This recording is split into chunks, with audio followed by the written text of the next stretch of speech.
जय श्री श्याम दोस्तों। हम अपने फंडामेंटल्स एनालिसिस की सीरीज़ को कंटिन्यू करते हैं। देखिए, आज हम पढ़ेंगे कुछ रेशियोज़ के बारे में। जब भी हम फंडामेंटल एनालिसिस करते हैं तो कुछ इंपॉर्टेंट रेशियोज़ होते हैं जिनको हमें पढ़ना ज़रूरी होता है। सबसे पहला हमारा रेशियो है डेब्ट टू इक्विटी रेशियो। देखिए, रेशियो पढ़ने से पहले आपको पता होना चाहिए कि व्हाट इज़ डेब्ट एंड व्हाट इज़ इक्विटी। देखिए, डेब्ट हम किसे बोलते हैं? जो हमारे नॉन करंट लाइबिलिटीज़ होती है। नॉन करंट लाइबिलिटीज़ कौन सी होती है? एक होती है करंट लाइबिलिटी, एक होती है नॉन करंट लाइबिलिटी। देखिए, करंट लाइबिलिटी वो होती है जो हमें विद इन 1 ईयर में पे करनी पड़ती है, जिसको हमें तुरंत 1 ईयर के अंदर ही अंदर पे करनी पड़ती है। और एक हमारी होती है नॉन करंट लाइबिलिटी, जिसको हम 1 साल के बाद कभी भी पे कर सकते हैं। आफ्टर 1 ईयर जो हम पे कर सकते हैं वो हमारी होती है नॉन करंट लाइबिलिटी। तो जो भी सारी नॉन करंट जो लाइबिलिटीज़ हैं वो सारी डेब्ट के अंदर आती हैं। उसके बाद हमें इक्विटी देखना होता है। जब भी हम टोटल इक्विटी निकालते हैं तो जो भी कैपिटल होती है ना ओनर की, ऑनर्स फंड जो होता है उसको अगर हम कंपनी के रिजर्व्स एंड सरप्लस में प्लस कर दें, अगर हम ऑनर्स के फंड जो भी ऑनर का कैपिटल है उसको हम कंपनी के रिजर्व एंड सरप्लस में प्लस कर दें तो उससे हमारी टोटल इक्विटी निकल के आती है। तो इसका रेशियो कैसे निकलता है?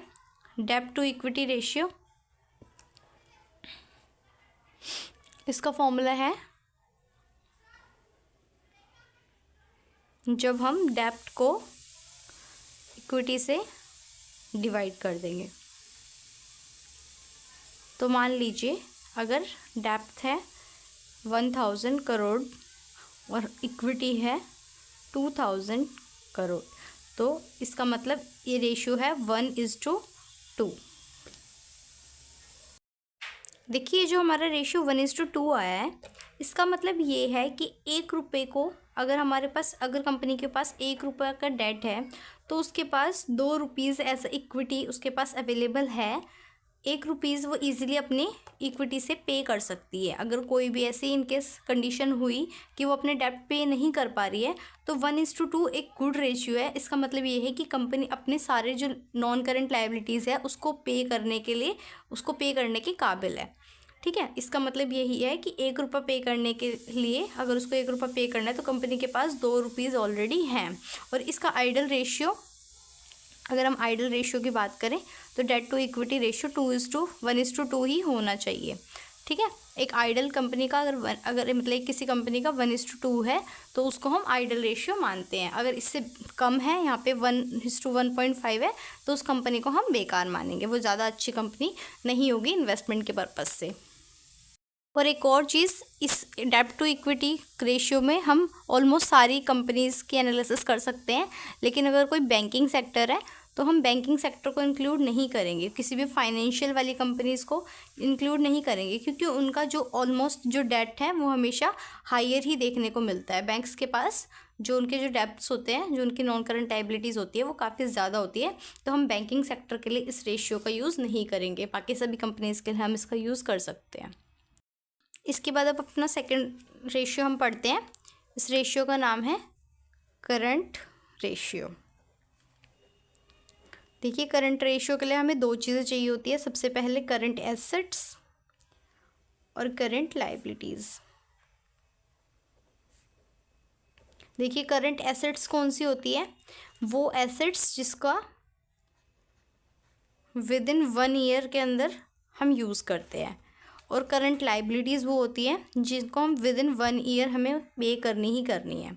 ठीक है, तो अगर हम करंट एसेट्स को करंट लाइबिलिटीज़ से डिवाइड कर देते हैं तो हमारा करंट रेशियो निकल के आता है। करंट रेशियो निकल के आता है। देखिए, जो करंट रेशियो है और जो डेब्ट टू इक्विटी रेशियो है, इन दोनों में सिर्फ एक ही डिफरेंस है कि उसमें तो हम ये देखते थे कि लॉन्ग टर्म के लिए क्या कंपनी एबल है अपने डेब्ट्स पे करने के लिए, लेकिन यहाँ पे ये होता है कि क्या अपनी करंट लाइबिलिटीज़ को पे करने के लिए हम करंट रेशियो से यही पता करते हैं कि करंट लाइबिलिटीज़ क्या हमारे एसेट्स के द्वारा पूरी हो सकती हैं या फिर नहीं। तो इसका जो आइडल रेशियो होता है वो 2:1 होता है। इसका मतलब कि जितनी करंट लाइबिलिटीज़ हैं उसकी डबल हमारे पास करंट एसेट्स अवेलेबल होनी चाहिए। अगर यहाँ पे 2 करोड़ रुपए का किसी का शॉर्ट टर्म लाइबिलिटीज़ हैं तो उसके पास 4 करोड़ रुपीज़ की जो शॉर्ट टर्म करंट एसेट्स मतलब होनी चाहिए। ठीक है, तो इससे हम कंपनी की लिक्विडिटी पता चलती है कि कंपनी अपने शॉर्ट टर्म डेट्स को पे करने के लिए एबल है या फिर नहीं है। अगर इससे रेशियो कम है, 1:1 है या फिर 1:1 से भी कम है, तो उस कंपनी को हम अच्छा नहीं मानेंगे। आइडल रेशियो 2:1 होना चाहिए। ठीक है, ये दोनों रेशियो हमने आज के लिए पढ़े। एक हमने पढ़ा डेब्ट टू इक्विटी रेशियो और एक हमने पढ़ा करंट रेशियो। ये दोनों ही काफ़ी इंपॉर्टेंट रेशियो है। इसके बाद हम कंटिन्यू करेंगे नेक्स्ट रेशियो के बारे में।